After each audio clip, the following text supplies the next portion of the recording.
नमस्कार मंडळी, आज आपण आलो आहोत चांपनेर पावागड येथे. तर याचा पहिला व्हिडिओ तर तुम्ही बघितलाच असेल आणि आज इथे आल्यावर आम्हाला मस्त सरप्राईज मिळालं, कारण इथे होता चांपनेर पावागड फेस्टिवल. तर या फेस्टिवलमध्ये आम्ही काय काय पाहिलं, काय काय मस्त धमाल केली ते बघूया. तर हा जो फेस्टिवल होता खूप छान फेस्टिवल होता. आम्हाला इथे इराणी गायक आणि म्युझिशियनसुद्धा भेटले आणि त्याच्यापासून छान माहिती मिळाली. किल्ला तर बघितलाच आहे आपण, तर चला सुरुवात करूया. तर पहिले बघण्याऐवजी ऐकूया. तर हे आहे सीना फखरुद्दीन आणि फुलेरा, हे इराणी म्युझिशियन आणि गायकसुद्धा आहेत. तर ऐका त्यांचं आणि त्यांनी दिलेली माहिती सुद्धा ऐका. एक चौथा तार बाद में आया था। ओके, अभी कितना तार है इसमें? चार है। इसका नाम ही से था। पर यहाँ पे जो गिटार है वो सेम ऐसे ही दिखता है।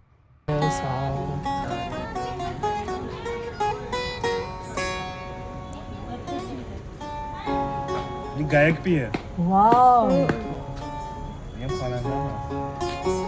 We can play calm. That's why इतने सारे पर्दे हैं ना, क्योंकि हाँ, पर्दे हैं तो श्रुति के पर्दे। आणि मग एवढी मोठी लोक भेटल्यावर त्यांच्याबरोबर फोटो तर काढलाच पाहिजे ना. मग त्यानंतर आपल्याला जामी मस्जिदच्या पुढे मस्त असा ट्रॅडिशनल त्यांचा नृत्याचा प्रकार होता आणि हा बघायला सुद्धा खूप मजा आली, खूप एनर्जेटिक होता. आणि मागे जो उंट दिसतोय ना, तो उंट नाही बघा, तो सुद्धा या डिझायनिंगच्या मुलांनी तयार केलेला आहे. मस्त असं नृत्य झालं आणि त्यानंतर आपण केलेलं होतं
नंतर होतं तो फॅशन शो, शिवांगी कृष्णा, निकिता निगम, धीरज लाल परमार, बासरी वादन होतं आणि खूप सुंदर असा प्रोग्राम होता. प्रोग्राम खूप मोठा होता, तरी थोडक्यात तुम्ही दाखवण्याचा प्रयत्न केला.